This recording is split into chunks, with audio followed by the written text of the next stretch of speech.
Welcome to Soul and Synergy Radio. Soul and Synergy Radio is dedicated to exploring the mysteries of the universe and our place in it. Your hosts, Terry and Danny, are the owners of Soul and Synergy LLC, based in Eau Claire, Wisconsin. Each week, they will be delving into topics that are part of the metaphysical and paranormal world, along with spiritual practices that help us connect with our higher selves and tap into the energy of the cosmos. The show will feature interviews with members of the metaphysical and paranormal community, sharing their knowledge and insights with their listeners. Whether you're new to this world or an experienced seeker, Soul and Synergy has something for everyone. Now, your hosts, Terry Flick and Danny Loosemore.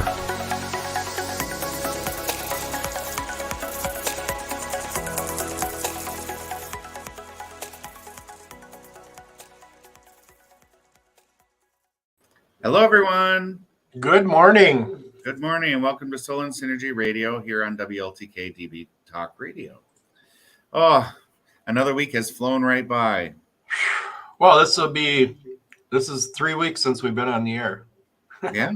Well, we were on the air on Facebook Live, but last week. This year.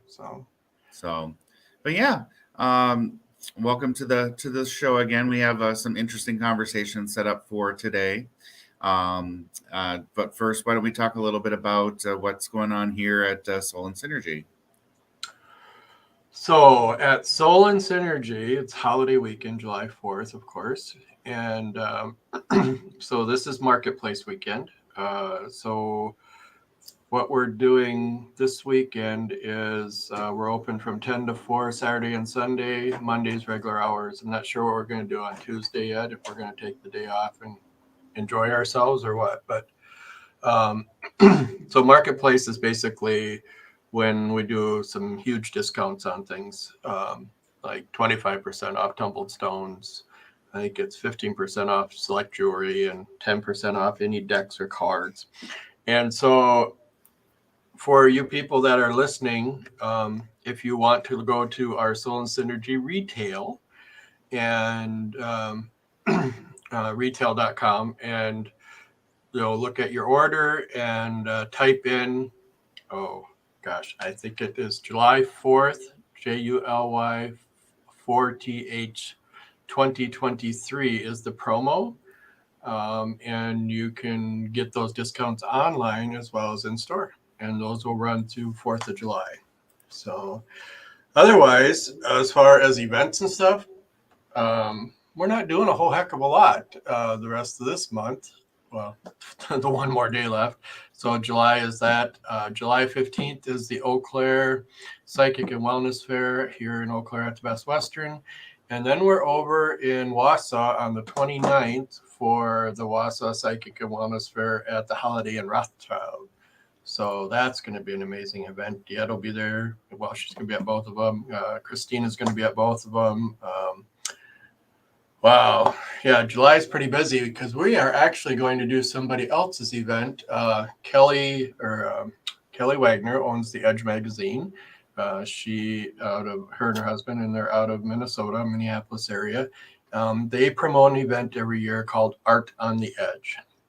It is an outdoor show, and that is July 22nd. And so we are going to go and participate with some of our friends. We're just going to be vendors there with some of our friends and have a good day and enjoy the day. So it's just supporting some other people as well. So otherwise, then we're looking at August, and August is Rochester and the Michigan Paracon. I am so excited about the Michigan Paracon.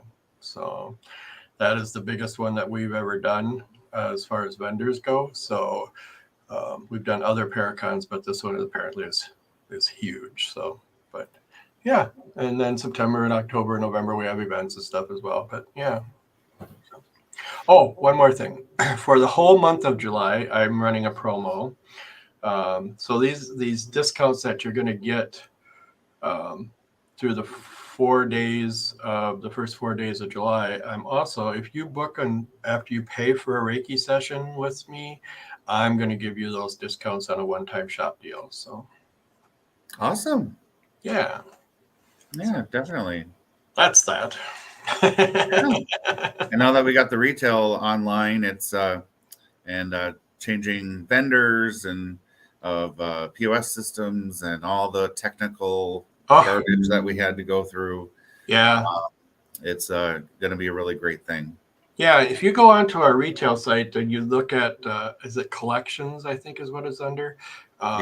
And you'll see that there'd be certain names like MW or Moonbees or whatever the case may be. Those are our consigners. So we even took our consigners with us online.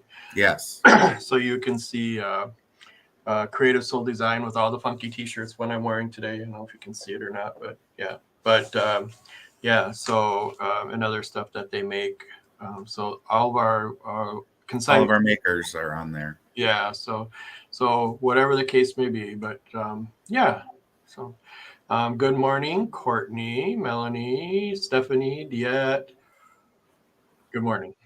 Oh, I didn't have the comments section on. Oh, okay. Look at all these people. I need a smaller t-shirt. I like a little baggy. Yeah. So today's topic. Well, first, Terry and I will be discussing our first half of the show. The topic of my karma ran over your dogma. Yeah. It was one of my favorite bumper stickers I've ever seen, and it really speaks a lot to kind of how different types of belief systems can be ran over by other ones. So right. My karma ran over your dogma. So we're going to be talking about that. And then at the top of the hour, Patty will be joining me, and Terry will be, I don't know, doing whatever Terry does. Working on events. Yeah. And Patty will be joining me for more talk about everything having to do with the weirdness that we live in on a day-to-day basis. So we're going to start with that. So first off, and I kind of sprung this one on Terry, but some of this is kind of reminiscent of, I'm in school to be a therapist, and some of this stuff is kind of psychology based as far as some of where the knowledge comes from, but it really kind of describes kind of the stuff that we do as well. And it's really good to kind of go over this and learn a little bit about it to kind of level set and so that we understand other types of belief systems. Well, first, dogma is a principle or set of principles laid down by an authority as the incontrovertible truth. So a dogma is like, if someone has a dogma, their belief system is the truth to them, and everybody else's thoughts are null and void. Right. So people who have a certain dogma kind of stand their ground on the things that they believe in, even when you show them proof otherwise. So even though you can show them proof in one way, shape, or form, because of their dogma, they will stick to their story because that is how they have constructed their lives. But karma, on the other way, and this is an interesting point to make.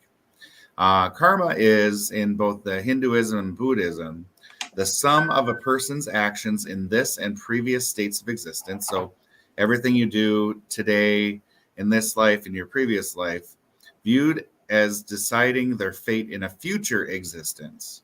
So a lot of people use, well, karma's going to get them and all of that. It's not until their next life. Right. So if someone does you wrong and you say, well, karma's going to get them, well, that's not technically the definition of karma. It means that whatever they're doing in this life will kind of haunt them in the next life. So kind of hoping that karma will take care of them next week. Just using that term in that way is not technically correct. And then we say like, oh, karma got him. But right. Is it karma from this life or a previous life, right? So yeah, it it would have to be from a previous life. Per this definition, it has to be a Yeah. previous life. So yeah, looking at karma that as doesn't well. affect you in the current life, or the how do I want to say it? The effect of it isn't felt in the current life; it's felt in the next life. So it's just kind of like, that really kind of changes the perspective on using that term. Karma's going to get them, or this is good for my karma. That type of a thing, because really, the karma that you how do I want to say it? The karma that you bank in this life gets spent in the next. Yeah. And Melanie says that belief of karma is against my dogma. I was just reading that too. Good, Mel. Oh, nice. Yes, I know. Yeah, but I'm just telling you the technical definition from Hinduism and Buddhism. I mean, if that's your dogma, then so be it. If that's your truth that you live in. And even though I'm showing you the actual definition, you're standing by your truth. Yeah. So it's kind of funny how that works. And that's an interesting thing. I was just reading, you see at the Buddhist temples, those spinning wheels that they'll go around and they'll zip, zip, zip, zip, zip through. Mm-hmm. In Wikipedia is where I grabbed this from, but it says karma symbols such as the endless knot above. So there's an image of that, but are common cultural motifs in Asia. Endless knots symbolize interlinking of cause and effect, a karmic cycle that continues eternally.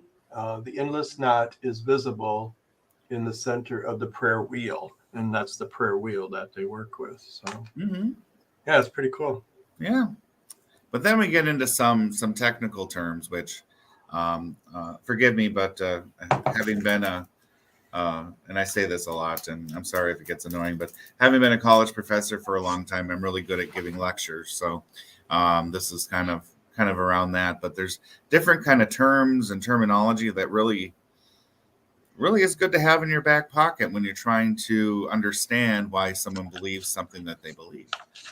So there's two kind of basic belief systems, monotheism and polytheism.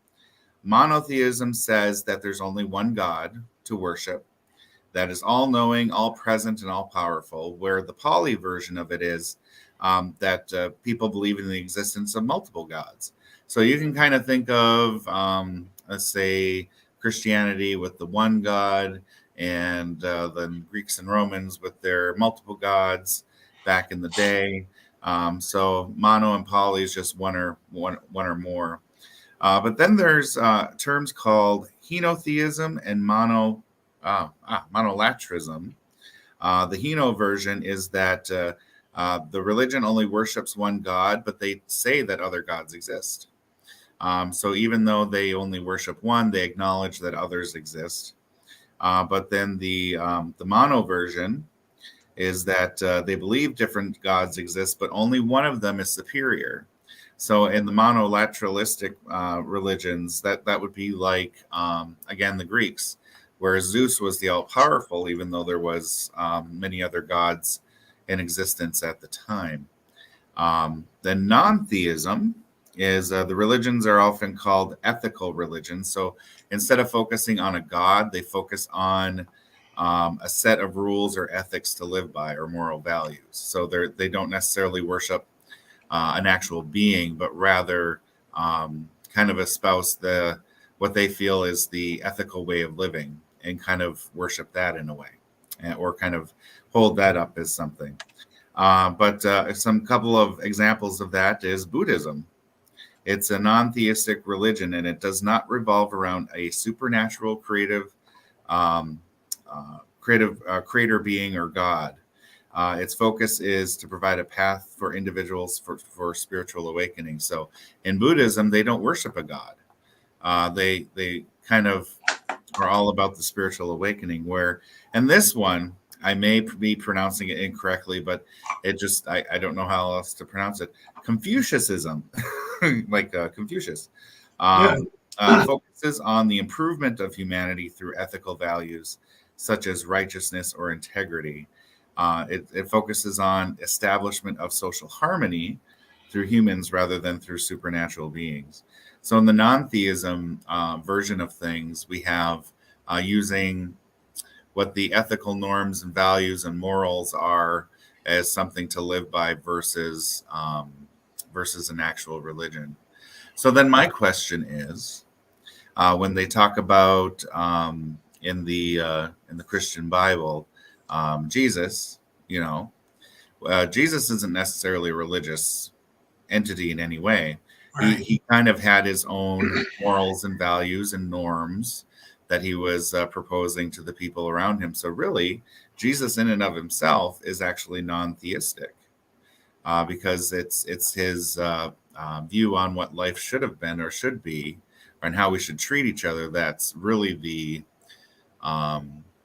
push for him being there. So. Mhm. I just think that religion kind of grabs onto things and does weird things with them. But as far as that's concerned, I believe because he was proposing, treating everyone good and taking care of each other and loving each other and that type of a thing, that's more of a non-theistic religion than anything else.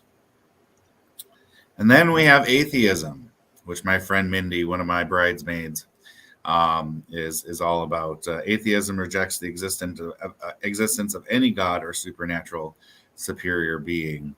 And whenever we talk about religion with her, she's got it all nailed down, and got all of these scripted responses and all of that. And I just really love talking to her about it because I learn a lot about her perspective on things and whatnot. And she's just a treasure trove of information and knowledge. Yeah. So then we have deism, which is the existence of at least one God who created the world. However, they think that after creation, the creator stops influencing the course of events in the universe. So in deism, a God makes everything, but then steps back and does something else for the rest of its existence. So they have no control, no input, nothing to change anything in the world. It's all happenstance and chance. God doesn't do anything. The God just created everything and then said, "Oh, I'm going to go and I don't know, have pizza. Go have pizza, or start crocheting now." Yeah, that kind of a thing. So deism rejects miracles and calls for the discovery of nature, which has potential to reveal the supernatural powers of the world's creator. So, in this type of aspect, your purpose is to find the magic in the world instead of relying on a supernatural being to take care of you and make miracles happen. right. It's more so using your own gifts to make miracles happen for yourselves. So then animism, this is the one where the metaphysical kind of comes in, or the paranormal. And animism is a belief system based on the existence of ghosts and spirits, which influence human behavior in the natural world, either in the name of good or in the name of evil. So when we're talking about ghosts and spirits and the paranormal and ghost hunting and all that stuff, that is an animistic type of religion. And then we have totemism. It's mostly with tribal related individuals. It's based on the worship of a symbol or a totem, so a carving or some other type of animal figure, statue, or something like that. And that those protected by the same totem are usually family. And it was one of the ways that you knew that they couldn't marry each other. So if you carried around a certain totem that was representative of your genetic line or your family, and you would show each other your totem, and you would make sure that you're not related. That sounds kind of like crests as well. Yeah, isn't that interesting? Yeah. That part of that religion was trying to prevent, I guess you would call it, inbreeding. Right. So, and then comes the one within the metaphysical world that it's called the New Age movement. It doesn't have an ism around it technically, It's a collective term for eclectic belief-based movements that preach the coming of a new age in spirituality. Many spiritual and therapeutic practices or tools are included in the New Age, such as crystals and meditation. So I guess that's us, huh? Yeah, we are part of the New Age movement, but we are also part of animism too. We are, and I think even, I was reading that totemism one, and we work with totems as well, but Yeah, not necessarily to find out who our kin to is. find out who to marry or not. Yeah, right. So Right. it is interesting, but yeah, I think we are all part of, the New Age movement, so to speak. But it is, Yeah, at least in this world, what we do right now, anyways. So yeah. Lee says that she's part of the Stone Age. Well, that's interesting. I'm not sure how to come back to that, Lee. And Wait, is she a crystal person? Maybe, I don't know. And Casey says smorgasbordism is what she is following. A little bit of everything. Which either is worshiping a buffet, like a Ponderosa back in the day, or else it's more so honoring many different types of religions all at once. I mean, it could be just that kind of a thing. Courtney says she follows spirituality. So you're a New Ager, Yeah. according to the definitions here. But I'm not quite sure where I necessarily fit into the whole thing. If we're talking about any of the isms, I'm really a lot about the non-theisms, like the Buddhism and the Confucianism. Talking about belief systems and whatnot, and instead of a actual supernatural being, but then also dipping my toe into animism, perhaps, or even the New Age movement. So, well, I don't know that. I mean, right. I think our New Ageism, the New Age movement, is really, if I was to think of anything for me, that would be it. But I do relate to other particulars. I mean, particulars and other isms, so to speak. It's like, I don't know. I kind of like the smorgasbordism. It's this is my plate, and I'm going to take a little from this and a little from that, and I'm going to add it to it. So I don't believe in if anybody really truly does Reiki or does healings and sessions and stuff. They take you in all different directions, and it is a little piece of this and a little piece of that. And, I don't think I could label it as any one thing. So, yeah. But like for myself, I think more so I'm more of a spiritual tourist, and there you go. It's kind of where you can enjoy the various different things that are out there, but not commit to any of them. Right. And just kind of sit on my own island of myself. But that is kind of a way to look at it. Look at it, at least, is being a tourist. Then you don't have to follow any of the rules. You don't have to do calisthenics in church, up down, that type of a thing. Mm-hmm. You don't have to abide by any type of rule set or anything other than the ones that you set for yourself. And, right. And then there's no punishment, no guilt, no shame or anything like that, because you're not held to any kind of standard other than the standard you set for yourself or any of the societal norms that you grab onto. So Lee's talking about, she says, individualism, follow my own path, advice, and discernment. Yeah, discernment. I or think discernment. Oh, there you go. Discernment. Yeah, it's discernment. So, I get that as well. That's what we do. I do it with probably more of the New Age stuff, but, we do follow our path. And I think Reiki, though, even though Reiki kind of uses, crystals and whatnot, it's an animistic or animism type of a thing, because you tap into spirits and and entities and stuff like that to provide messages to your clients and all of that. So I think Reiki could be considered in that type of a aspect as well.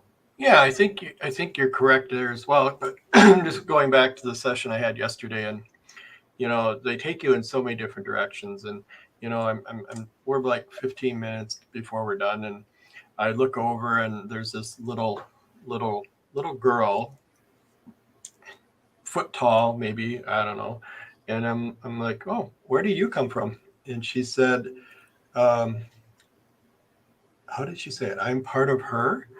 And I thought, well, there we go, inner child, right? We're looking at the inner child on the outside. So now there's got to be some major trauma. And when I talked about the trauma in my head, the guys are like, no trauma. And then she said, I was first. And I'm like, first, what does that mean? And so, you go in all these different directions. And so I said for some reason, I said to the client, I said, did your mother have a miscarriage? And she said, yeah. And I said, before or after you were born? She said, before. I came later.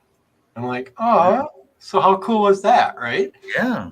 And then they're talking about her having another child. She has a young boy, and she said, well, she's going to have another child, and the soul of the miscarriage is actually going to come back and be her child. Right. In the future. So I thought that was pretty cool. Yeah. But it's interesting how all this stuff works. And I think, I have a very investigative mind. I have a very problem-solving, puzzle-solving type of brain, but I think I need to turn that off. And just when things happen, they happen, and I don't have to figure it out. It just happens, I think that might be a good way to approach things, because you can spin your wheels trying to figure out, well, how did I know that? Where did that come from? And then you create all these stories in your head about how things work. And it's just like, you know what? Sometimes it's better not to understand how a clock works. You just know that it tells the time, and I think that might be a good way to go. Because does it really matter? No. It really doesn't matter. The more you allow, the more you let happen, the more I really don't care how it happens, as long as it's happening and nobody's hurt and everything's basically white light and love, then it really just doesn't matter how it happens. Mm-hmm. Yeah, that's true. So I kind of laying this out, it's really interesting to figure out where you kind of fit in, not you, Terry, but the audience or whoever, where you kind of fit into this whole thing. And the definition of karma for me was kind of like, oh yeah, I guess. So, me saying, the guy that cut me off on the way to work today, karma is going to get him. Well, I'm going to have to wait 100 years and I won't even be around. So it's just like, it's best just to let those things go then, because it doesn't really matter in this life. Right. You'll never see the results of the karma. Yeah. Which explains a lot of things to me, and some of the stuff that has happened to me personally, and thinking, why isn't this person getting their comeuppance or anything like that? And it's just like, oh, well, I guess that's something for their next life then. Right. And it's better than just to let those things go, And it doesn't matter. I mean, it's not yours anyways, it's theirs. And, it's not, the old saying, it's not my business what you think of me, and not your business what I think of you. I think it holds true in a lot of things. So. Mm-hmm. All right. Well, we are at the bottom of the hour. It's time to take a little break here, and we'll continue with the conversation when we get back. Okay.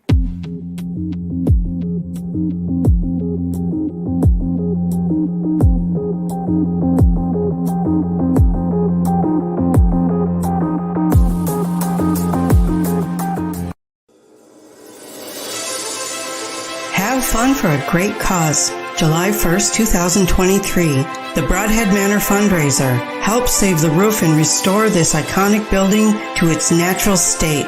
Make a donation to receive some amazing gifts like psychic readings, books by authors Chad Lewis, Todd Bates, and Christina Bloom. attire from Expedition Entity and We Are Paranormal, and much, much more. Join the fun July 1st at Broadhead Manor from 11 a.m. to 6 p.m. Bring the whole family. There will be face painting and games for the kids. Vendors, psychics, food, and music and karaoke by Boogie Nights for the adults. Broadhead Manor, where numerous spirits call home, located in Broadhead, Wisconsin. For more information, find them on Facebook.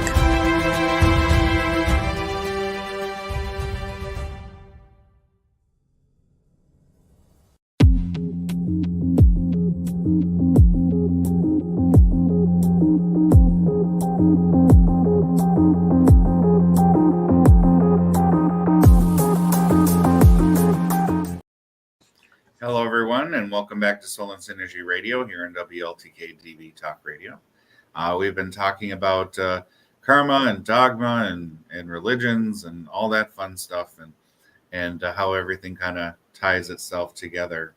But one of the things that, like for example, those in the Wicca world, that's a polytheistic religion because they worship many different kinds of gods. Okay. And as a tourist, I have kind of picked up the Green Man and Ostera from that section of the universe as kind of being something that I believe in and I kind of espouse. I've even done some paintings of them. Oh my God, the amount of paintings I've been doing. Oh yeah. Crap.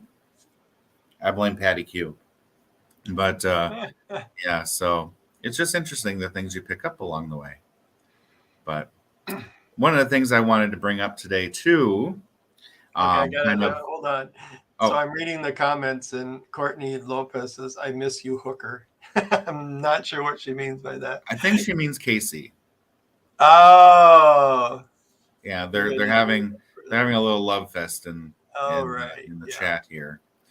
But well, Courtney says she got 2 new decks because of you. So I'm guessing it's you more than me, but now's a good time to go on and starting tomorrow and take advantage of those discounts on our retail sites as well. So please do. Yeah. It's a fun new adventure for us to have that stuff happening, and it's silly, kind of. From a business perspective, selling online and in the store, and it all comes out from one inventory, so all the numbers match. And I'm a kind of a numbers finance kind of person, so I kind of enjoy that aspect of it. Oh, Melanie is saying, after being forced hostage to Catholicism for the first 20 years of her life, she thinks she ascribes to Buddhism and a little bit of everything else. Mm-hmm. And she says, I like the idea of taking what you need. Yes, that is true.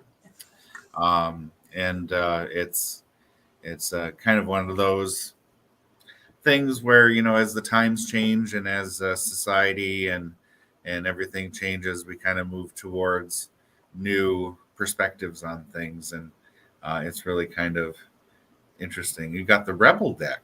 Oh, very nice. But Lee is saying, I have to learn to not be a fixer and realize that people just want me to listen. I should ask someone, do you want to give advice or just listen? I know. Yeah. That's kind of one of the things. Do you hold space for someone, or do you give them what you learn to do to help them on their way? Because some people don't want advice. They just want someone to vent to, That is. Yeah, and I think, that's the thing. You hold space for people and just let them go. And you'll know if they want your advice or not. I mean, especially those of us that work in this world, you'll get it. It'll be, oh, okay, I'm just going to sit back. I'm going to let them cry. I'm going to let them ramble. I'm going to let them do their thing and wait till they pause. And then we'll see where we go. Yeah. Yeah. Yeah.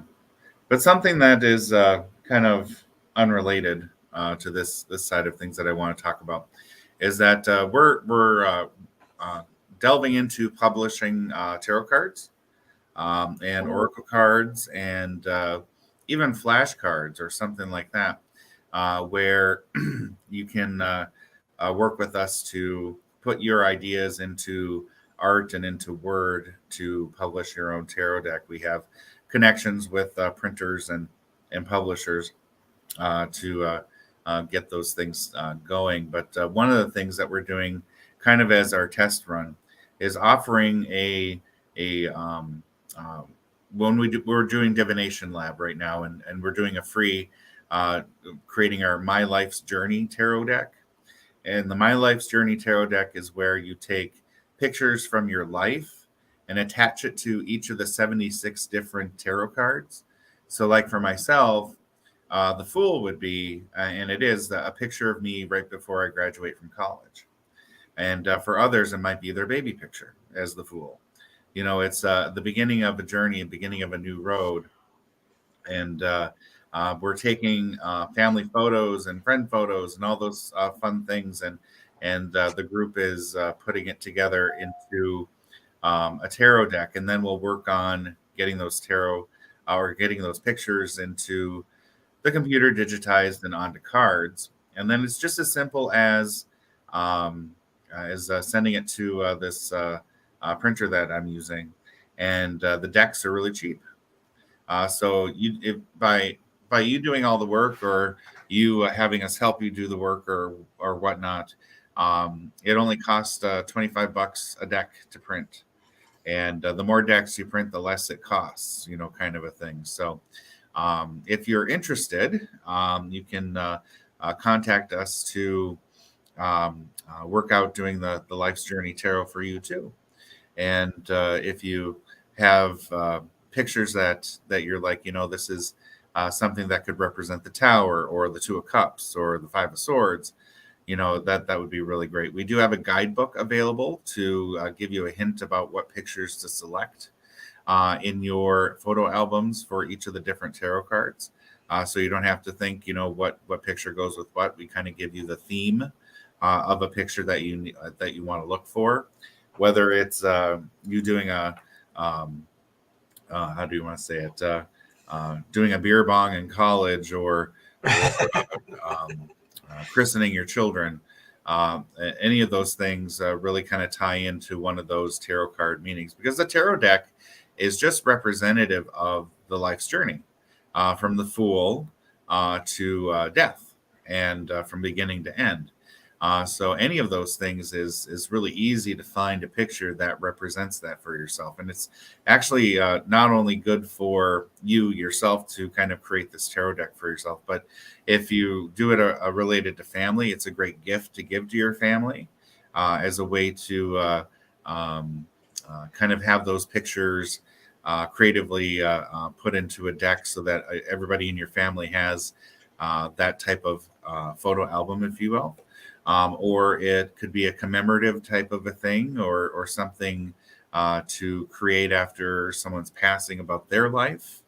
And it's you can do so many different things with it by putting your photos, whether they're digital or 35 millimeter or what have you, and creating a tarot deck about it. So if anybody is interested, please feel free to contact us at the store, and we will work with you and with the pricing and all of that to get this deck going for you.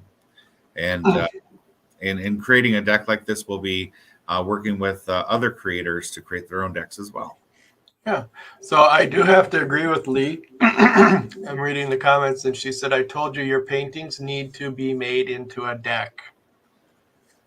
Oh yes. Yeah. I'm actually got little 5x7 canvases, little cardboard canvases that I'm painting for an oracle deck. So I'm taking the big stuff and kind of putting it into a 5x7, so it's easily scannable to create a oracle deck with. And I'm not an oracle deck person, so for me to be creating an oracle deck is something in and of itself. So it's just a new venture for me as well. So, but anyway, Courtney likes to paint on cardboard. Great. So yeah, we're delving into many different things, whether it's doing classes, like we had Star Seeds with Craig, and we have the Divination Lab, we have Finding Your Path, we have Energy 101, and the astrology courses and the witchcraft courses that River from Moonbees does. We have all these different offerings available and starting to put them out there on Zoom. So please kind of take a look at our calendar at any point in time to see what we're doing. Yeah, I think Courtney says, I want to make a plant deck. I said, in my mind, I hear, well, then just do it. Yeah. Yep. Wanting gets you nothing. Right. And we're willing to help people go through the process of self-publishing their tarot decks by having the resources available to make that happen. And one of the things that I've learned as I'm creating one of my own decks is that it depends if you want to go through an actual publisher versus self-publishing. When you go through a publisher, whether that be someone like, let's say, Llewellyn or Hay House or something like that, you only get so many dollars per deck that is sold. So they get a big chunk of the money, and then you only get your royalties or residuals, whatever the term may be. But when you self-publish, you get the entire profit. And you not only get the entire profit, you get to determine where your decks go and all of that. And a great place to do that is Kickstarter. If you go onto the Kickstarter app, you can see and search for tarot decks. You can see all the people who are getting crowdfunded for their tarot deck. And in return for donations or crowdfunding, the people who donate get a copy of their deck and the book and whatever else that they're putting out there. And you end up getting a lot of revenue. And I even saw one time that was up to $400,000 in donations and crowdfunding in a month. And after you work out all of the expenses and whatnot, that tarot creator got about $200,000 for doing that tarot deck. So it's a very lucrative thing if you do the self-publishing, but not. And in addition to getting the upfront funds, then you also get the money back on or get the money for the decks you sell after that. So it's just really a cool thing to do, and a great way to put your art out into the world. A great way to have your thought out there and to leave something in the world of yourself. It's just pretty darn interesting. Yeah. Nobody else has their fingers in your pot, so to speak. Right. So we're doing that kind of a thing. And we're also in Divination Lab coming up with prophecies for 2028 as we're kind of going through and collecting as we're doing our divination in lab or otherwise, we're kind of collecting little tidbits of things that we're getting is going to come to pass in 2028. So after we get a significant amount of them, I'm going to publish those out for anybody to take a look at. And as you know, Nostradamus did those type of things. And I thought, a group of the 5 of us or 6 of us or whoever show up at Divination Lab, we can come up with that stuff too. Can't you put that as an online form? And it is an online form. It is. So that how can they reach it? So I can put that out on our website, and so that anybody can put in their prophecies for 2028. However, as soon as I put it out there, I'm afraid, we're going to get the spammers, and it's going to have 100 different rows of crud. But I will see what I do with it. But we'll maybe you can just. If anybody wants to be involved, like, Lee and Courtney and Diet and them or whatever, just send them a link. They can reach out to our email and we can send them a link to the thing. So I keep looking at Lee and her comments and stuff, and I keep hearing book. Lee, are you thinking about writing a book, or are you writing a book? Because I really think you need to at least entertain that idea. So I just wanted to put that out there while we had a minute. But and Craig says another difficulty with self-publishing is it seems difficult to get into stores, and that's one of the things that if people kind of use our services for to kind of make their decks, we can help them because we kind of have an in that way to get things out there for people and help them publish. So if you go onto our website under divination, you'll see the My Life's Journey Tarot information and instructions and stuff, and you can kind of see how that works. So if you're interested at all, let us know. Yeah.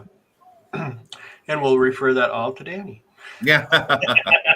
Yeah, that's my contribution to things for sure. Yeah.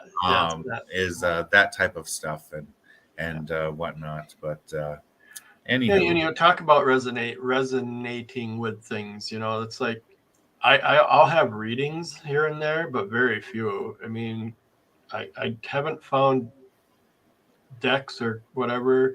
I know I played the other day. I pulled a couple of cards at the table the other day, but I don't interpret them well. I do much better free flowing with spirit and bringing messages through that way than I do using a deck. So, yeah. Yeah, when I saw you pull out the tarot cards, I was like, what the heck? You never do this. The sun is falling. The sun is falling. Yeah, something's happening. Yeah. It's a weird day for Terry to pull out a tarot deck. Mm-hmm. But, and it wasn't even one of my dragon decks. I mean, I have decks. I mean, but they're pretty and they have really nice looking cards and they're dragons. So, what can I say? That is true. That is true. Oh, as a side note, just because I'm thinking of it and not to promote Facebook or other companies, but there is a service that if you have an ongoing chat with you and friends or a group chat or something like that, that spans years of doing it, there's a service out there that you can download that entire conversation and they create a book out of it. So all the pictures that you share together, all of the stories you share together, all of the posts that you do in the group chat in Facebook, they actually can create a book out of it. Wow. Yeah. That's cool. And so you could have 4 years of conversation and however many thousands of pictures you share in that group chat on Facebook Messenger and have it turned into a book. That'd be really cool. Mm-hmm. I hear I told you so. I don't know, like maybe somebody finds, oh yeah, I see here, I told you so, it's in print now. Yeah, right. I don't know. So just a little tidbit that I learned about the good old Facebook Messenger. Yeah. Craig is saying Tiff and I would need a few volumes. Yes, that is true. That is very true. And it might like if you had a group chat on Facebook Messenger with someone, a really good friend or whatever, and that friend passes, what a great way to create a commemorative thing or a memory book to take that entire conversation and turn it into a book. Yeah, I think there should be some things that, I'm not a big fan of burying a body anymore. I think we just use up a lot of land for that. I just think that memories are what we remember. Nobody ever goes and visits the sites, or very rarely do people go visit the sites, and there sits a body in that piece of dirt forever. And they pay somebody to mow the yard, and there it is. But I think having these little, getting these little things made up, because we don't even do funerals in a week anymore. Like they're, we'll have their celebration of life in June and they passed in January, or something. So it is, there's plenty of time to make memory stuff. And this is a great plug for Melanie's services. Oh, and you can take a look at her death midwifery, and if Melanie, you want to put in a link to that in the chat, that would be great. to use her services for learning what to do about pre-death planning and all of that. Not only just all the paperwork you should get in order, but also green funerals. You Yeah. know, Yep. I one of the things that she talked about, the Instapot cremation, where you Right. basically put a person in an Instapot, and through whatever type of pressure magic or whatever it does, it cremates the body, and then Hmm. of course you put that body wherever. It's soil. Yeah. It's Um, yeah. or you turn a body into a tree. You plant the body and then plant a tree and all of that as well. But it's just an interesting thing. I was sad to hear we can't do that in Wisconsin or anywhere where there's a frost line. Oh, So I didn't know that. yeah. So maybe you'll have to bury me in California and put a tree on top of me. Well, I do think we're going to end up in California, I think so someday. Yep. because when we went out to see the redwoods, Oh yeah. I would love to end up in Northern California so I could go and have fun with the redwoods anytime I wanted to. Um, Hmm. we had stayed in an area called Trinidad, and that was a really, really nice area.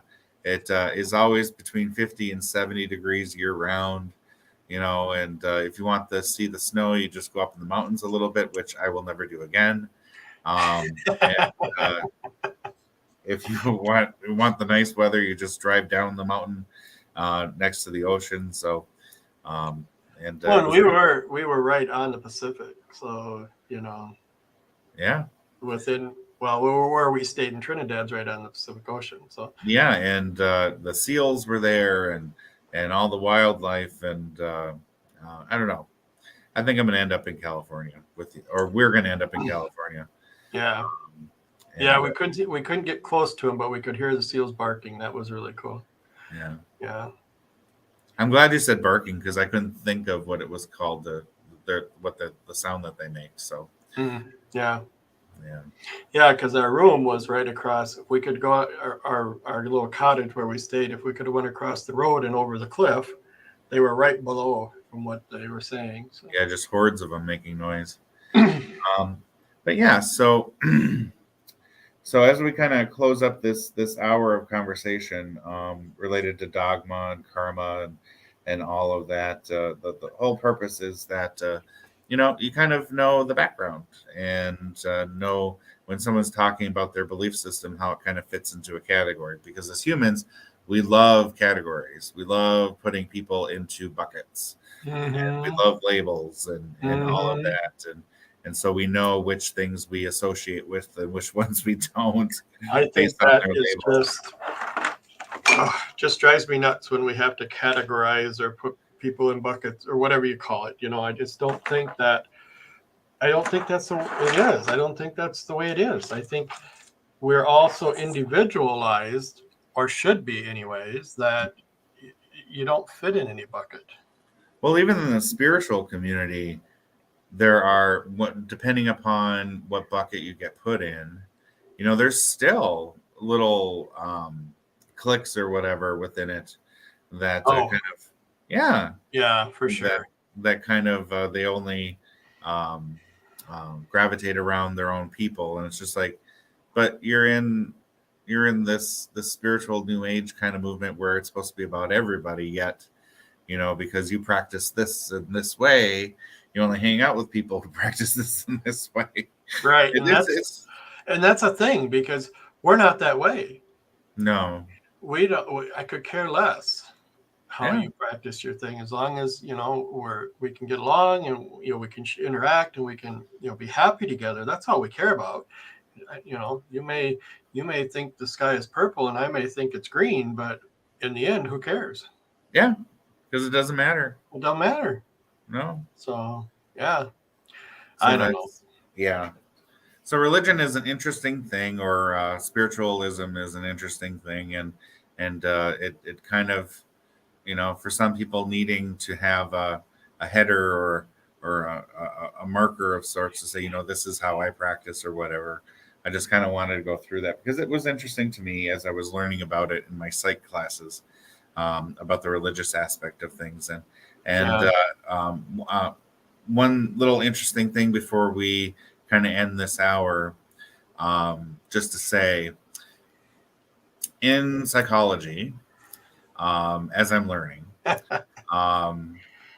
if you talk about believing in God, you know, and praying and all of that fun stuff, it's not considered any type of issue. But when you talk about praying and all of that, and saying, you know, I hear angels talking to me, then that becomes an issue. Right.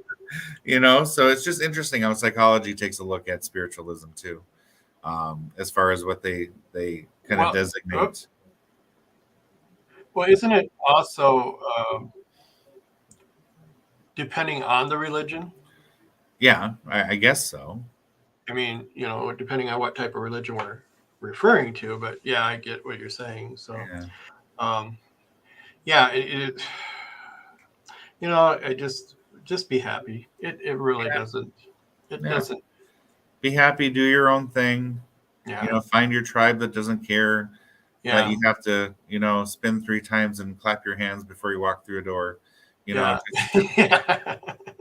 and don't put cucumbers in your potato salad. No, never put cucumbers in your potato salad. You know, my favorite, his not. So you know, just find people that love you for who you are, and that's really all that matters, right? Yep. So. I agree. So before we go off, I'm going to, of course, step out for this next hour, but I just want to thank everybody for following us and you know, listening to us, and you know, we love the comments, we love the interaction. So I hope your life, or your day at least, is amazing, and your life continues to be as amazing as ours is. So wonderful. Okay, thank you, Terry, for joining me today on this wonderful adventure of ours. Yeah. Yes. So we're gonna take a little break here at the top of the hour, and Patty will be joining us for Patty Q's Power Hour. Yay! Bye, guys.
Hello, everyone, and welcome back to Soul and Synergy Radio here on WLTK-DB Talk Radio. And I have with me Patty Q. Hello, everybody. For Patty Q's Power Hour.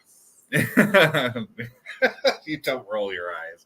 Doesn't that sound good? I think it sounds great. Yeah, it does sound great. Mm-hmm. So first off, we normally start off with, what does the weirdness have to say today? The spiritual weirdness. Yeah, there is weirdness. You know, I did a bunch of readings yesterday in Pepin, and following me through my readings was this gentleman that I think I kind of told you about, a spiritual being who I didn't grow up with, I've never worked with, I don't know the reason why. And at first it kind of, you know, I kind of just well, what the heck? I'm doing okay. Everything's fine. But it's almost like he's testing me. Mm-hmm. And when I kind of sat down with it, I started to realize that everybody needs to be set in their place for like an approval, or when you do reading psychically, you have to have some sort of mechanism that holds you accountable, right? And that is the first thing that I got through him, because he doesn't stand and chatter in any way. He views. So he was watching in every reading that I did yesterday. And I didn't really know what to think about it until I was driving home. It's like he comes when someone is sitting across the table from us and looking for healing or guidance or whatever it is. When you get to a point, you have to kind of start over, and you have to remember what it was like to start over. And that's kind of what I got out of it. In starting over in a matter of like, refresh it, Mm-hmm. to refresh how you started, in that giddy feeling of what that felt like. And when you Mm-hmm. nailed it, you just got to go, yes. And he was with me. He's still with me.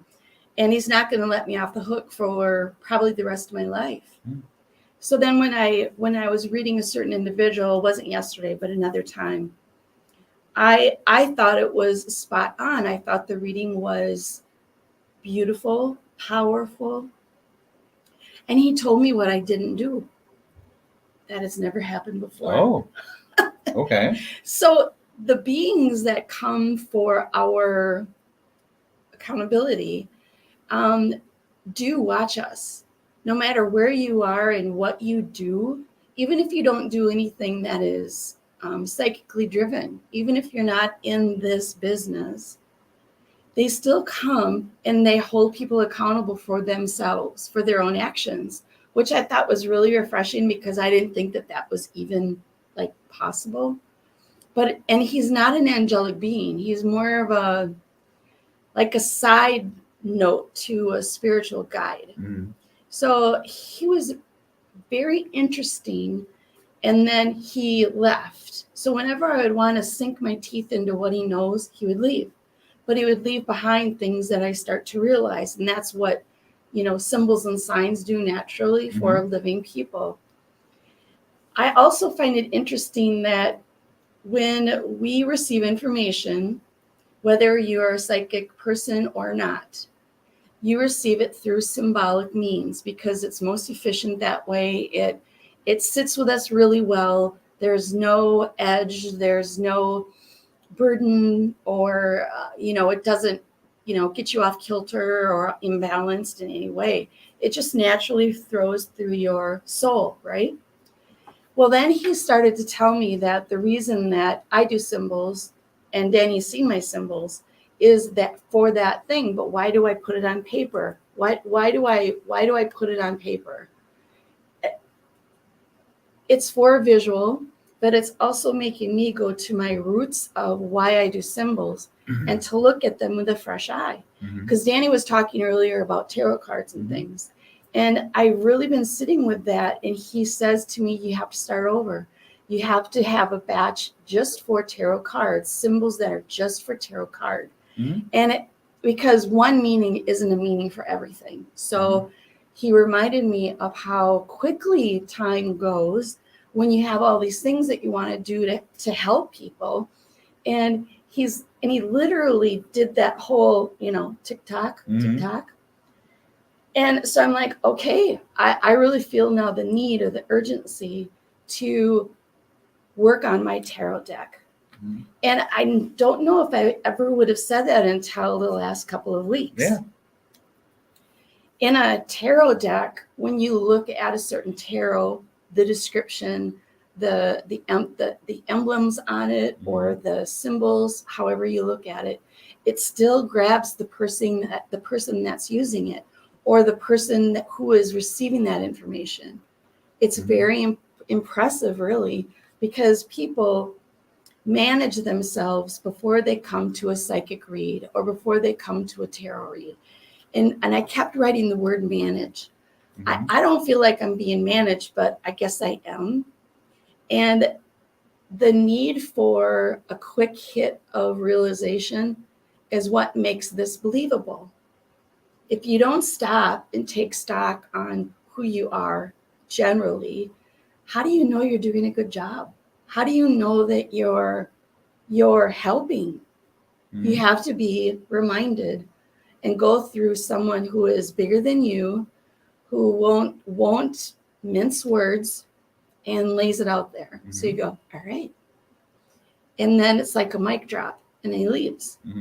So I guess the caveat here is that they do take into consideration who you are as a human being and what you've done in this life, no matter what it is, no matter what it took for you to get to this day. They always look at it. For people who are not, they don't care to be psychically driven in their mind's eye, it's the same thing through an angelic being. Twice in a lifetime, an angel will literally go right through your soul and take stock in the things that you have done, the things that you still want to do, the misfortune, the misguided, or an event that took your soul away, things like this. And why do they only do it twice in a lifetime? It's because it's better than none.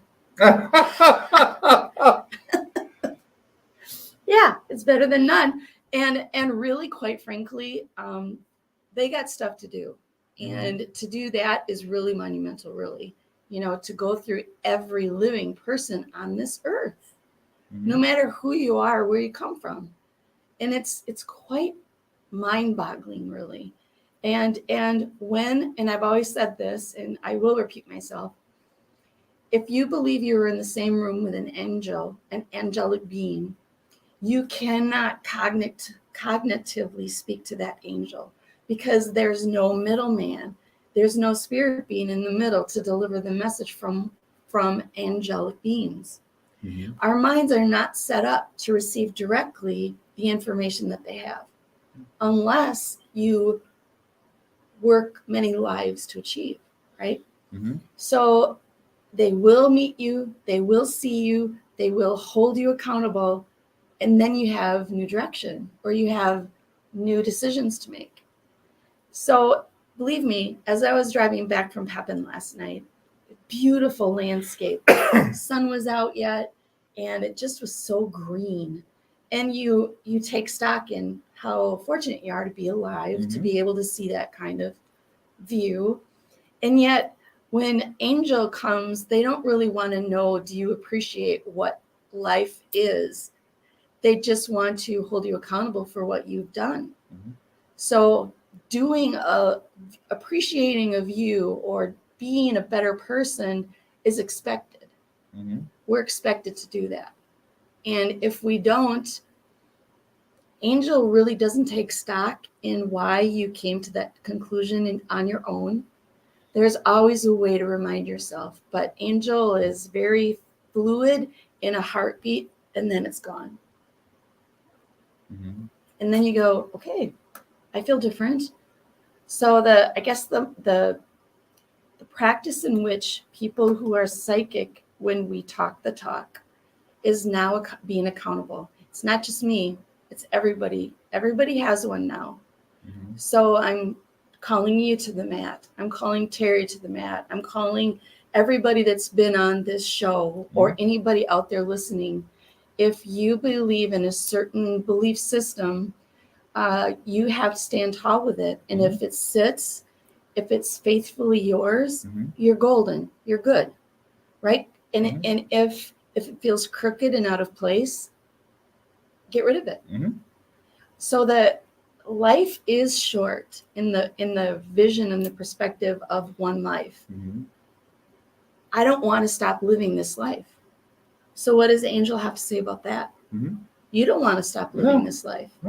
So do they say, well, there is a thing called age and you will die? Oh, no, they don't say that. It's healthy to believe that you want to live for as long as you can. It's very healthy, because that process of aging then captures your will to remain.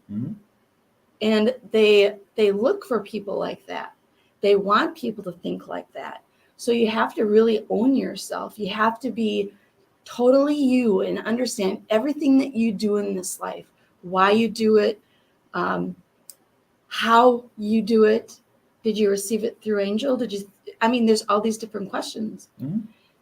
What I love about it the most is that you can be a really angry person, or you could be the happiest soul on earth.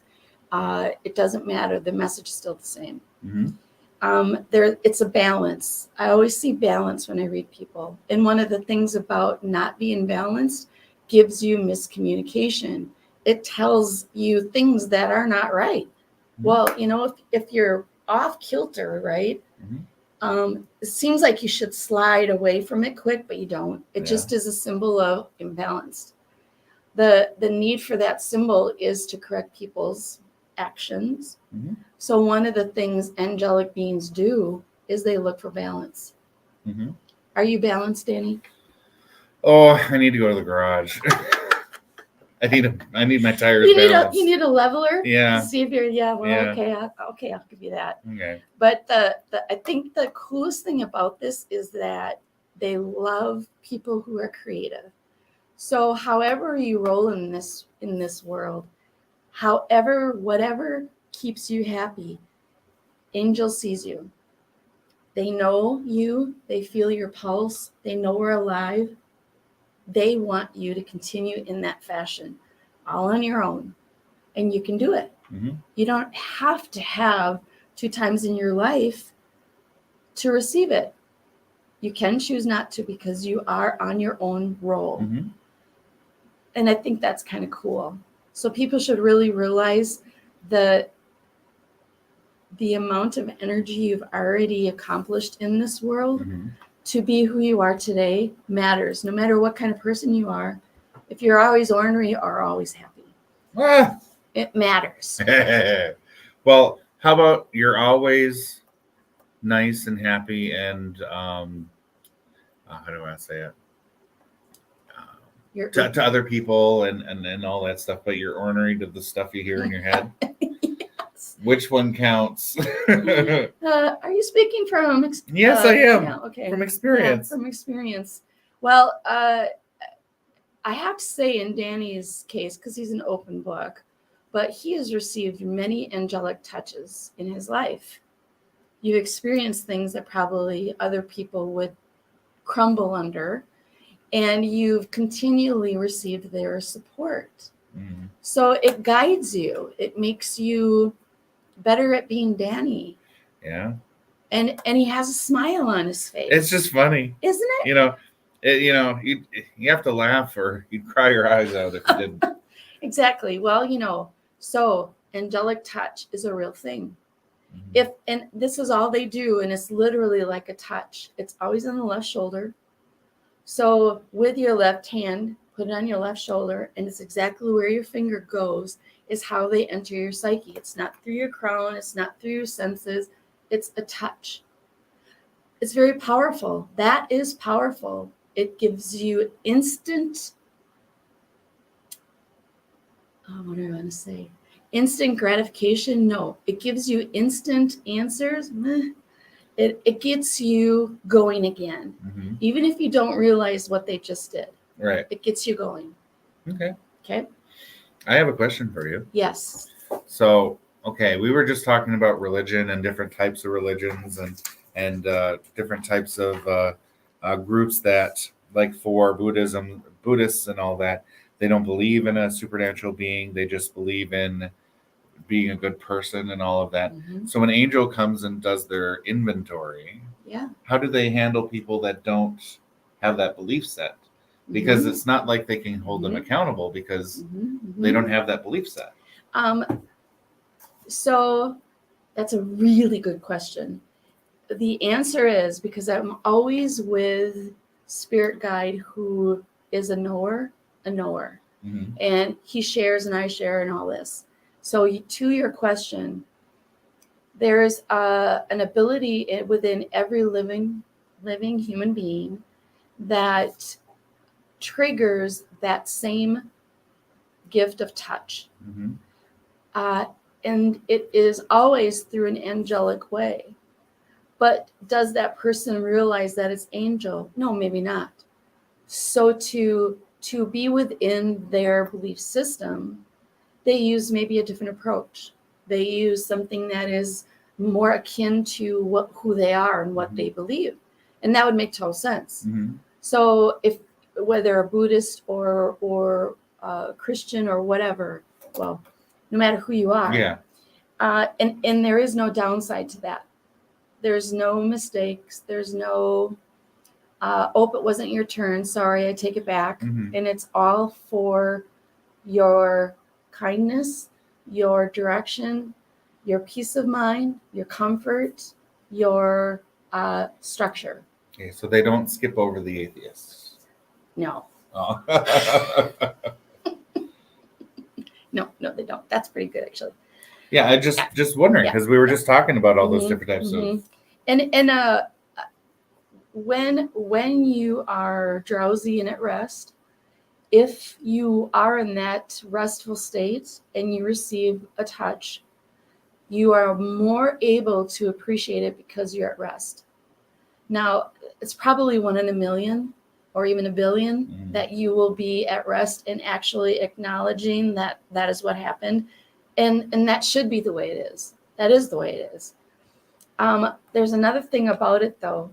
So if you have a life that is not a good life, that you feel misguided, you feel that your life isn't what you wanted it to be, and you have a lot of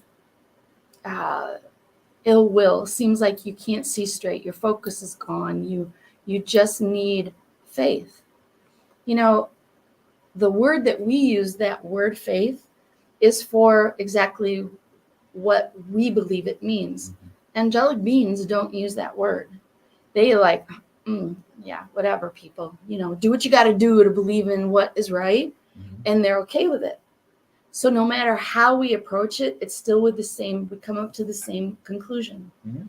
Now, if in that time in your life you have the angelic touch that wants you to prosper in many ways, in love, in attention, in natural, in all these things that are our foundation,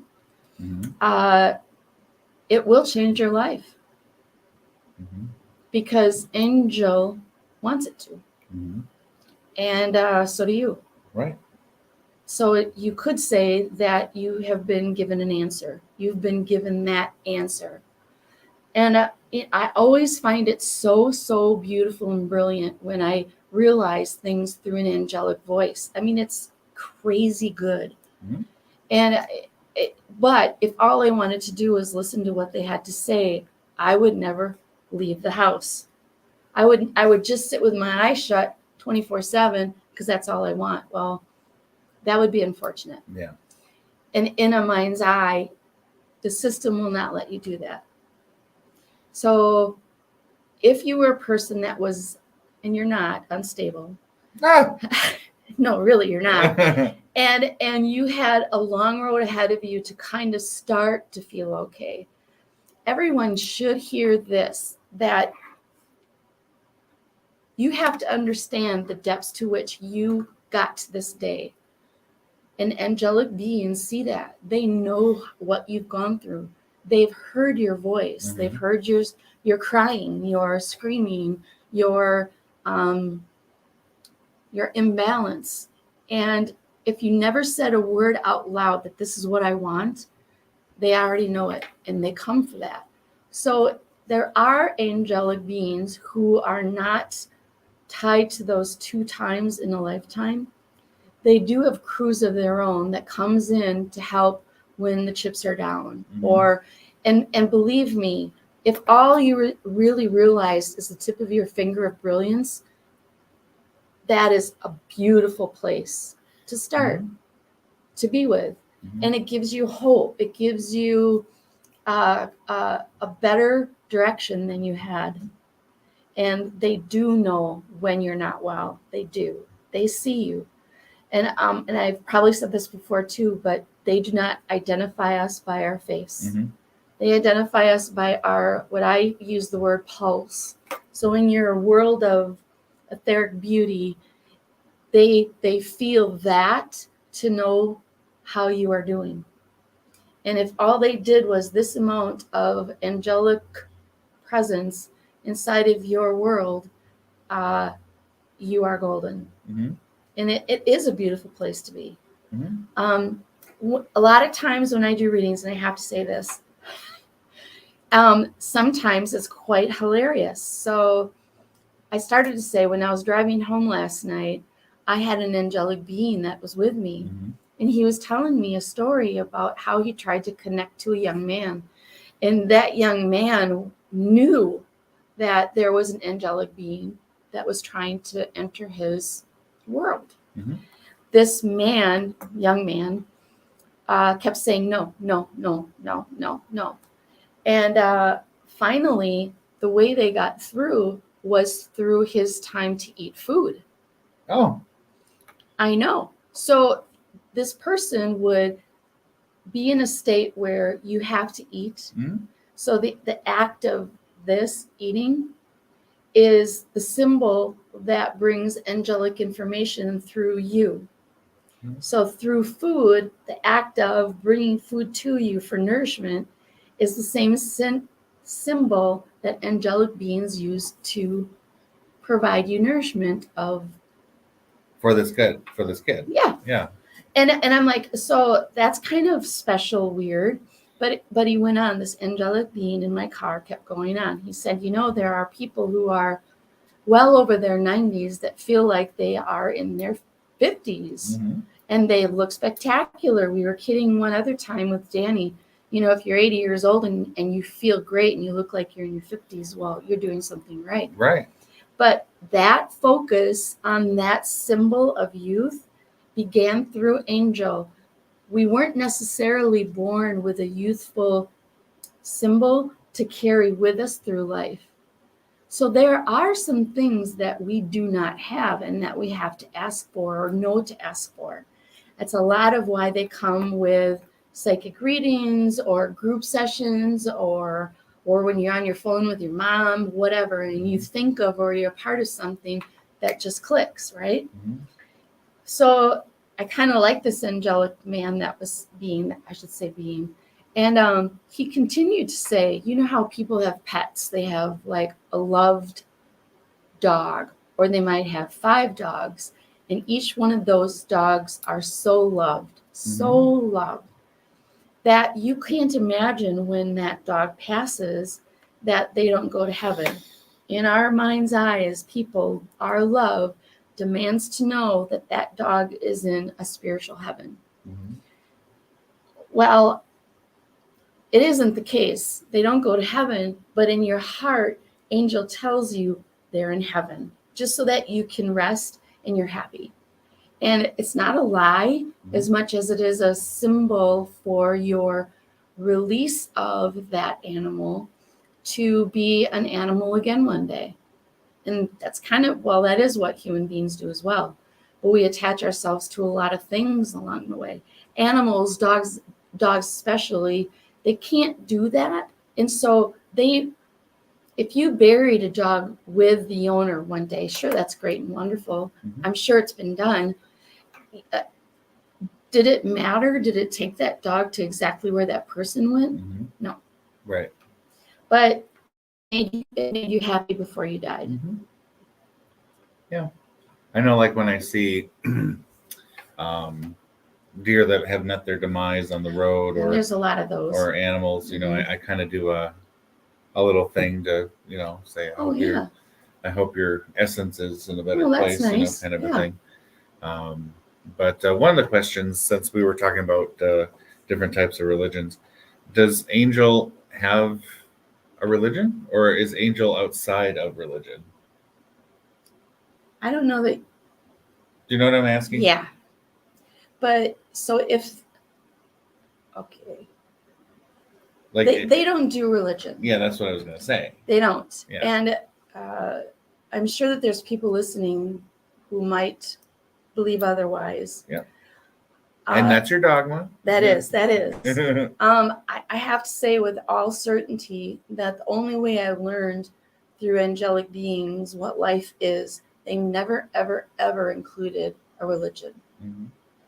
All that mattered was that your faith inside of your soul is well. Mhm. So if you're a person that uses religion as that piece, beautiful. But to answer the question, no, they're not. Yeah, they're their own thing. They are truly their own thing. Now, in the way that you see them, how do you believe they come to you, Danny? I don't do the whole wings and halos and all of that. No. It's just um, kind of an energy, a feeling, a Mhm. presence. Mhm. It's kind of like someone standing next to you, looking through a screen door. You can't see them, but they can see you. Mhm. And And it could be just a tiny little beam of light that is coming, you would believe, from somewhere in your house, and you're looking around. I have no windows in this room. Why is that little beam of light right there? It's angelic reach. Mhm. Do they come in full form? Yeah, but to understand in what form it is would never satisfy us, Mhm. because in your mind's eye you have some description about what it looks like, and yet you're wrong. Mhm. And that's okay. I mean, good grief, it's like if I guess angels do a really important job in this life and every life we live. It reminds us how to be kind, and they remind us how to they actually do tell you to shut up and listen to yourself. Mhm. And that's how your direction is given again. If you singly, all by yourself, want to find new direction in life, you can do it. If you ask for help, angelic beings are always the first to approach. Now, in different cultures, they might call it something different, but they're always the first to approach and set you straight, and they want you to be aware of what it takes to get to that day and what it's going to do for the rest of your life. And to be without it is fine, but it's just those people. Some people really look for that direction through an angelic eye, and I can understand why. Mhm. And if you had a little angel on your shoulder, and then this side is a little devil, Mhm. well, that's not even true either. So, I mean, a person needs to understand their whole self, and that also includes evil. Mhm. And how you approach it, how you sit with it, how why is it there? And that's almost another 2 weeks worth of everyday talking for an hour every day to Yeah, understand. but I think a better definition for good or evil, since good and evil have a connotation in and of itself. Yeah. I would say that instead of thinking of the word good or evil, for the word evil, you replace it with a destructive force, Yes. and for good, a creative force. Mm-hmm. So if Mhm. things act on you to destroy parts of yourself, who you are, your lifestyle, your well-being, your wellness, instead of saying evil, because that brings up pictures of the Christian devil Right. and demons and all of that. Mm-hmm. I would much rather look at it as a destructive energy versus a creative energy. There's also a way to look at that through a point of view of angelic beings know that you're sitting with that peace. They know that. Mhm. So in your life's work, before you were even conceived, you asked to experience things in this life that you had not before. And I don't want to be the one to, I don't want to have like graffiti on my house after saying this, but um, uh, you are always given the opposite. So if even me and you, when you have a really good life, everything is going well, there's still something that you haven't experienced that you signed up for, before you leave this earth and live again. So it'll come. Mm-hmm. How it comes is totally how you're supposed to experience something. Now I gotta be very careful because some people would say that sounds too elementary. That can't be the reason why I'm going through all this crap, or the reason why my wife is going through all this mental instability. Come on, Mm-hmm. what are you, nuts?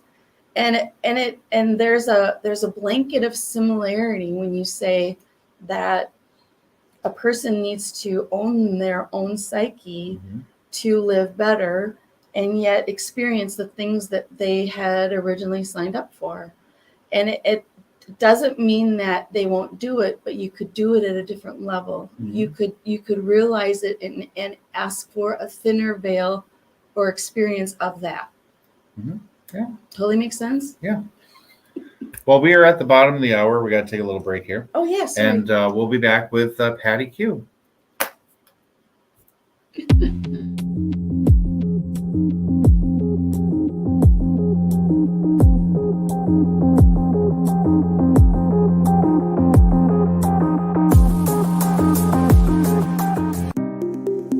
Download the new station calendar and never miss another show.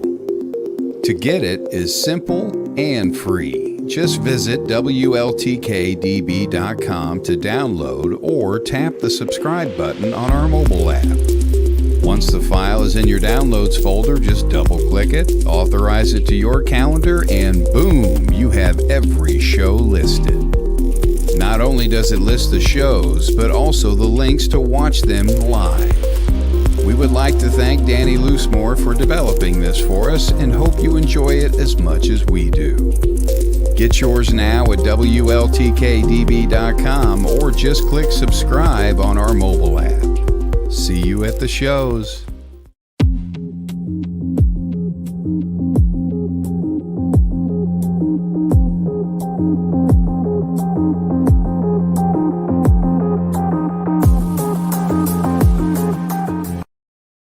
Hello, everyone. Welcome back to Soul and Synergy Radio on WLTK-DB for Patty Q's Power Hour. We're in the last half hour of the show. And if you guys want to put any questions into the comment box for a little couple-minute interpretation by Patty, a question about, well, whatever your heart desires, I guess. Exactly. She will take a minute to answer those questions for you.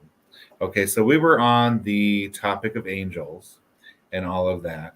And one of the things that we had talked about in the previous hour was karma. And in learning that karma actually is something you build up in this life, like putting it into a bank account to spend in the next life. Instead of saying, karma is going to get you, you stole this from me, so something bad's going to happen to you in this life. Now, according to the Buddhists and the Hindus, karma actually means that action will affect you in the next life, not in this one. So what is your dogma or interpretation of karma as it relates to how Angel discusses it? There is karma, and I do believe that it stays in this life. So I hear karma that is specific to an event in this life, and I do not believe that it travels with you. Okay. I do believe that the karma is stagnant until it's released for its... Oh, hush, Melanie. Right. It is settled in this life. Okay. Because your karma is important for your sanity. So I always look at karma as, obviously, it's not always a good thing. And the reason for it should stay in the life in which it was born. Okay. That's just what I have to say about that. Okay. So I wonder if Angel holds Buddhists and Hindus accountable differently for their karma since they believe that way. Yeah. I mean, that's a really great question. I also believe that your belief system is yours, And if you believe that karma is going to deliver something unfortunate, you either gladly throw it out there for that person to get bit, or you say, I don't need to do that. That's just unfortunate. I don't want to do that. Yeah. And then the real thing, it's after a while, it just kind of soothes itself away anyway. So in the end, it may not be anything that travels with you when you leave, Right. except for the brighter side of what that word means. Right. But So that's interesting. Oh, we have a question about from a Facebook user.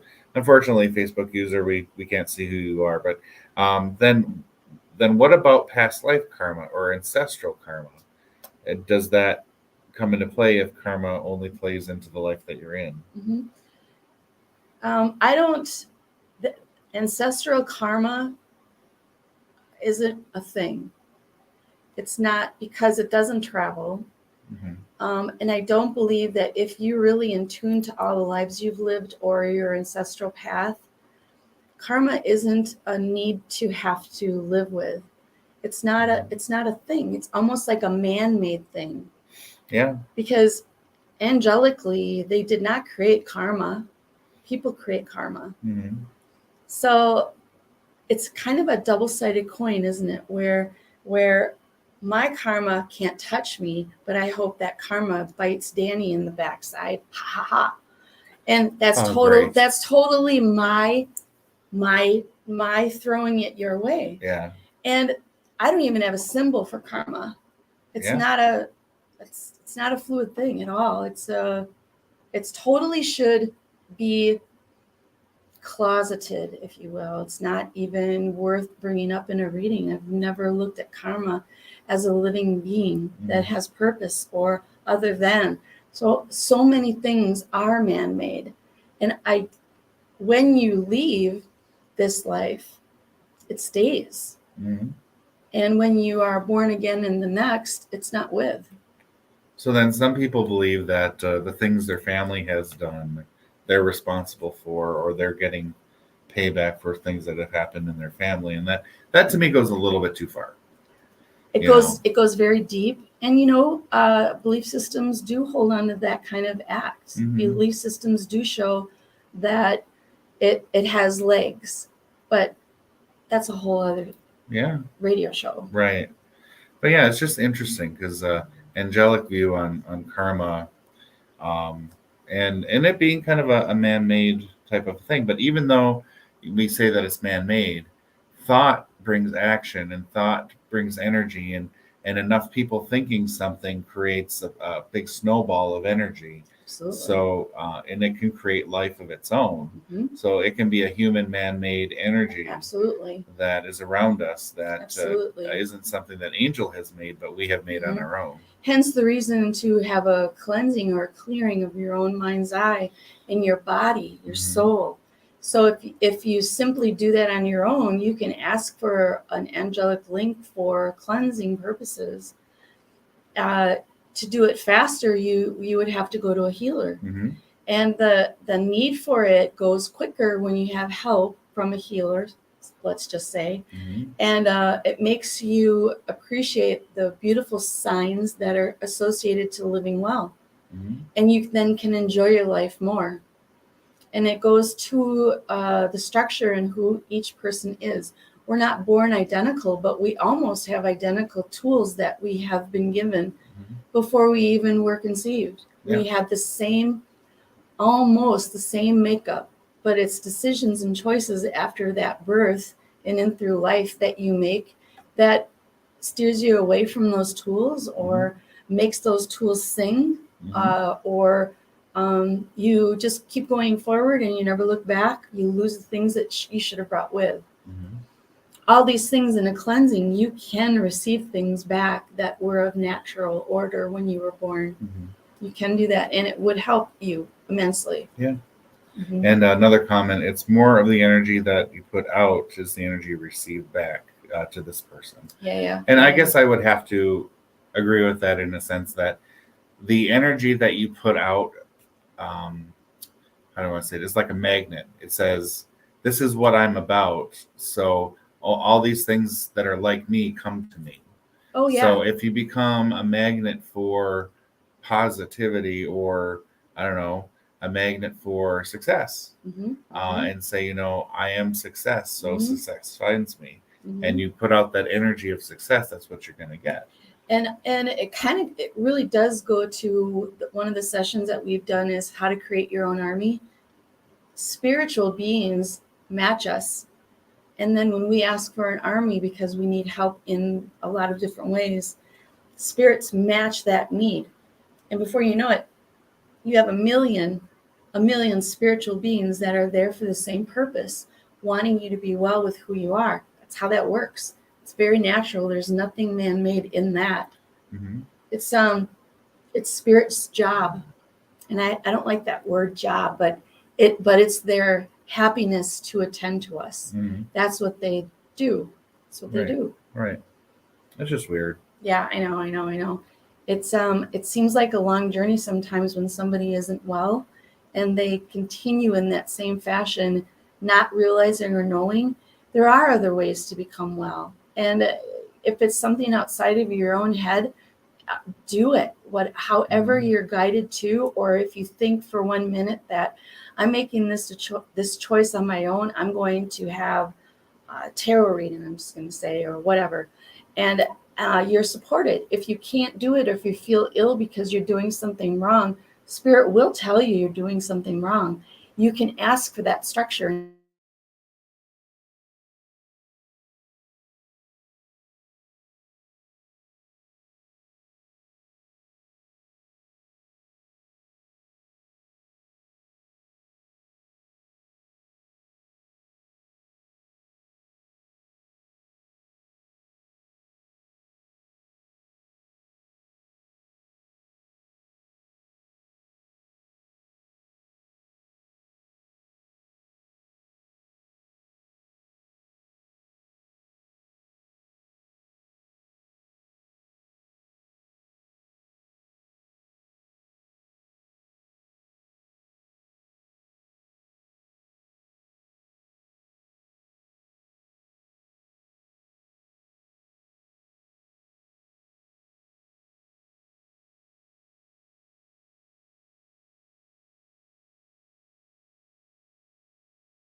If you're a fan of the paranormal world, then you'll love WLTK-DB Talk Radio. Talk shows bringing you the latest on everything paranormal, cryptozoological, metaphysical, true crime, psychic readings, and more. The truth is here and now on WLTK-DB Talk Radio at WLTKDB.com.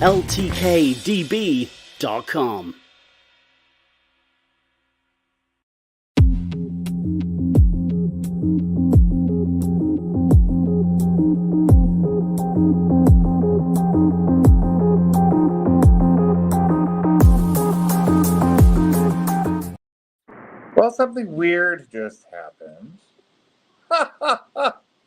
My computer has the blue screen of death, and now it says the hard drive, it can't find it.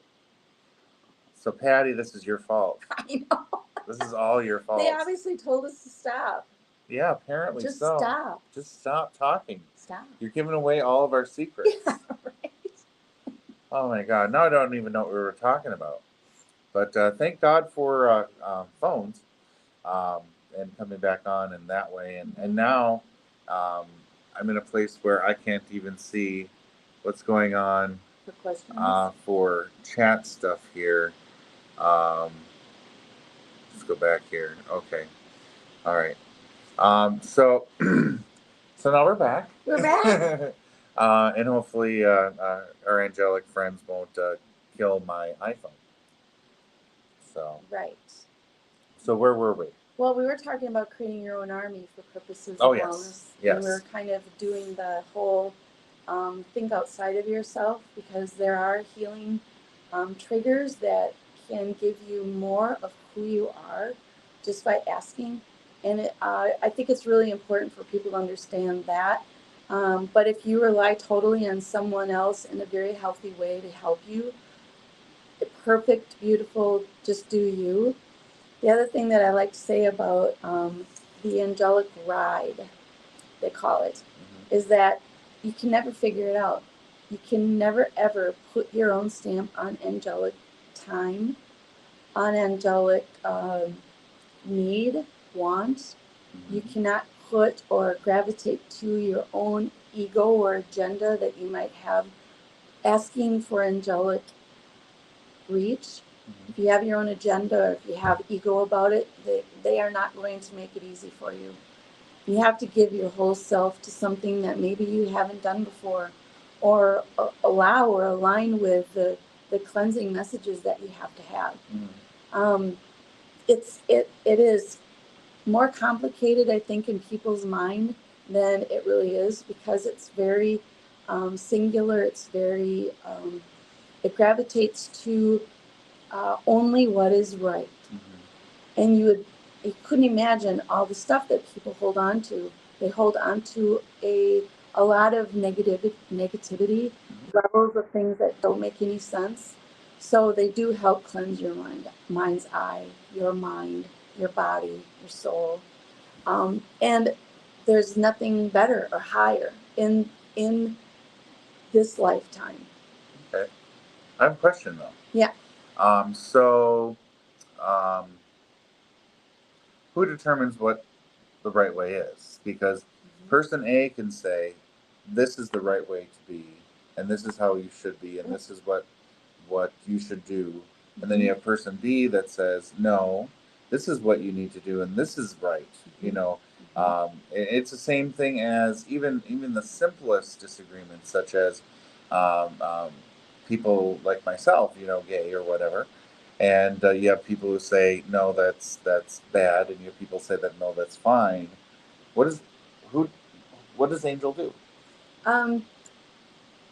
So very, very well said, because Angel has asked Danny to form words that give the impression of what you just asked.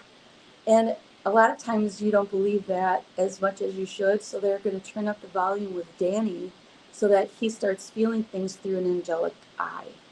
So when you receive information in your lifetime, you receive a lot of levels. I see it as leveling, and I see it as a balance, and I see it as a courageous lifestyle to be open to what angelic beings have to offer. And you, however, drive your own ship. You can receive information from both sides of a coin about how you feel that someone's sexuality, is it important, is it wrong? We're just going to use that as an example. Yeah, it's simple. And you turn on your own faith about what that answer should be. Angelic beings make sure to give you all of the information you need. They turn up the volume in your own mind's eye, and they want you to be precise with how the system works. They want you to be a part of a higher level. They want you to take the time in your own mindful thoughtfulness to attach yourself to something different or bigger than you. And that takes courage, but it's a loving approach to everything. Doesn't matter what it is. If you believe that the sun is not going to shine in the daytime, but it's going to start to shine in the nighttime, which would be an impossibility, doesn't matter. Angel is going to give you all the information you need to come up with your own faithful decision. And that's what we are built for. We're built to not be identical. We're built to be thorough, yes, but not to stop growing. We're built for the things that we were born with. So you have to be mindful of the things that you haven't even thought of to be a better human being. If you are a person that wants to sit in the middle of a room with all kinds of cash around you, having money sitting in the middle kind of sounds like fun. But if that's all you care about, okay. They don't remind you what you should do. They don't remind you how to be a better person just because you can. They don't say these things. You have to learn it on your own.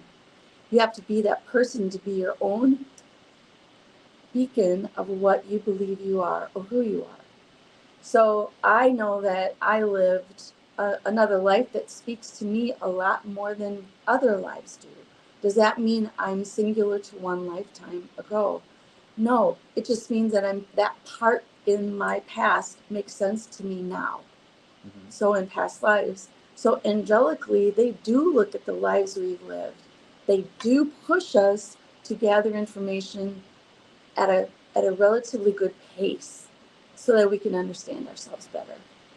And they will, if needed, kick you off your pedestal and make you sit clear on the floor and say, all right, I screwed up. Let's do this again. And admitting that, okay, maybe I shouldn't have been that apparent about something. Maybe I should just open myself up naturally as a whole human being and just listen. And really, that's what we're built for. To be a singular with one topic hurts more than it gives healing. You cannot approach life with only one topic. But what if you feel that the way that you were going was the right way? Very good. So before being conceived, and how you signed up and lined up for the next life to live, you were given tools that ignites you as an individual person. And one of those symbols gravitates through you in this life, should always remain, but until you're ready to realize it more, it fits. So you believe in the things that you are because you were born with it. Mm-hmm. So then you have no reason to go, I totally screwed up. You are always doing something that you signed up for before you entered into this world. And until you realize that you haven't done enough is when a lot of those symbols come to the surface. So you are born with that identity of that piece that we call faith. Mm-hmm. To know that who we are is a good thing. I'm a good person. Yeah. Blah, blah, blah. Okay. Interesting. Yeah, right? All right. Well, I don't see, and I'm being on my phone now. I'm trying to see if we missed any questions from the audience. No. Okay. All right. So the last topic I think we can touch on for the next couple minutes is silence. Just a couple minutes. Mm-hmm. A little bit on what silence is. Silence is a very powerful word. It's very nurturing. It rides along with us as we live. It doesn't capture anything for us. It surrounds us, and it insists on being heard. Okay. Which is kind of a weird thing to say, but part of our originality when we were born with those symbols is to learn to be quiet in a way that is healing. So when you sit quietly without a million things in your head, without the need to, I got to do this, I got to do that. When you totally are in the silent mode, means that you're not asking for anything, you're not putting yourself in a weird situation, you're not encumbered by other people's conversations, you're not slower in life because you have so much unimportant things that line your body. Silence gives away everything. But in that silence, you learn the most. You captivate the things that you need by naturally being silent. You walk away with always being silent in the measure of wellness. You walk with silence in a way that gives you a link for brighter and more. You literally chase away the darkness that is harmful to be in darkness of your own. Mhm. And that's kind of cool, isn't it? I mean, you're owning it. You're being a part of that silence. And believe me, you will learn way more than you are even able to comprehend at this moment. Silence drives the satisfaction in life. Silence gives you more in the way of how you want to heal your own mind, body, soul. It gives you the strength to push in a way or in a region that you never thought you needed to. Silence is power. And if one thing I can say to and attest to is, if you don't do silence the way you need to do silence, it is up to Angel to say, okay, here's a fine kick in the backside for you to shut up and start paying attention to who you are. Yeah, that's That is silence. and sometimes the best response to someone.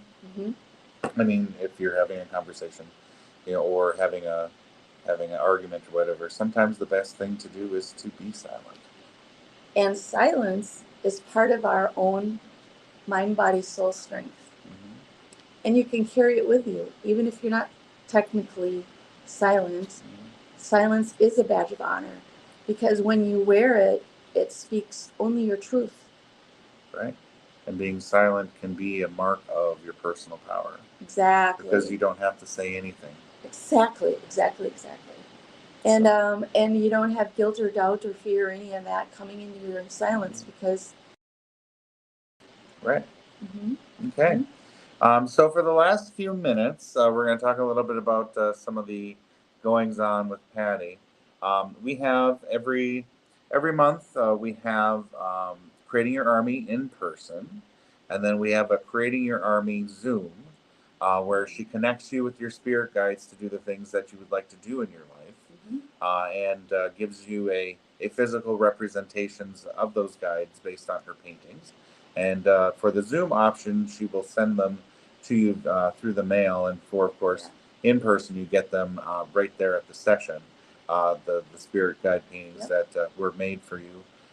So it's every other kind of week. And we have that on our calendar on our website. If you go to soulandsynergyec.com and look for calendar, you'll see the exact dates there. But on the off weeks on Wednesdays from 12 to 1, we have Healing Wednesdays. And Healing Wednesdays is when you can come in on your lunch hour or what have you from 12 to 1, and we sit in the classroom, and we have a specific kind of setup, and Patty will go through and do a group healing for that hour. It's about 40 minutes, 45 minutes of healing, and the other time spent explaining things. But on the off weeks, we do have the Healing Wednesdays, which are also on our calendar for you guys to take a look at. So if you're in the area for the in-person healings, that's great. Please come in and do that. If you want to do the Creating Your Army via Zoom, do that as well. We have the Zoom Creating Your Army in the in-person located on our retail site for purchasing tickets. And when that comes out on Facebook, you'll get a link to purchase tickets for that. Otherwise, the Healing Wednesdays is in-kind donation that you can leave for the Healing Wednesdays. Otherwise, aside from that, you're also doing a class elsewhere. It is at the. All I know, it has to do with a salt cave. Yeah. And I just did one session over there on how to be your own guide, and I would certainly do that here as well. The Salt Cave is at, I want to say this right, Sugaring NYC. It's a healing agenda through Sarah Steinley, and it really is a cool experience to go into that Salt Cave. It just reminds you of things that you have left behind. The other thing is that when you prepare for anything in your future, I wanted to say this out loud, that if you are stuck with something that you need to understand better, I always call it a healing, whether it's something they say what you need to hear or need to feel. And if you choose to have a reading through Soul and Synergy, I can do that here. right? Right, of course. And it's really kind of nice because the atmosphere in this building is beautiful. So you can find Patty Q here and in other places as she spreads her healing word across the nation. Across the nation. So, all right, we are at the top of the hour here at the end of our show. Thank you so much for joining us, and forgive us for the little technical glitch as I kind of go frantically nuts trying to figure out my computer and getting it back.